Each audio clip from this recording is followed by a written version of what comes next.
Yoruba Nation Day 28 ló pé lénìí. Ṣé o rí building tó ń wò níwájú mi tó ń pè ní Nigerian House ní London ní United Kingdom? Building yìí ni bàbá Awólọ́wọ̀ fowó kòkó rà tó di pé federal government ti hijack mọ́ wa lọ́wọ́. Sórí níjọ́ náà lọ́hùn owó kòkó ni lénìí ọ̀pọ̀lọpọ̀ wa ò lè lọ sóko torí pé kí ni àwọn Fúlàní ti ṣe ọṣẹ́ fún wa nínú orílẹ̀-èdè wa, wọ́n ń pa wá bọ̀ jẹ́ ká dá oko.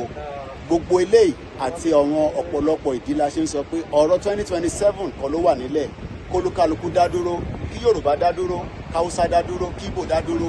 Òun nìkan ní solution tó wà nílẹ̀, and that is why we are asking for a peaceful dissolution out of the union called Nigeria that was put together by Britain in the 1914 fraudulent amalgamation. Yoruba Nation now, Yoruba Nation, no retreat, no surrender. Koiki Media, bringing the work closer to your doorstep. The 9th of July, 2025.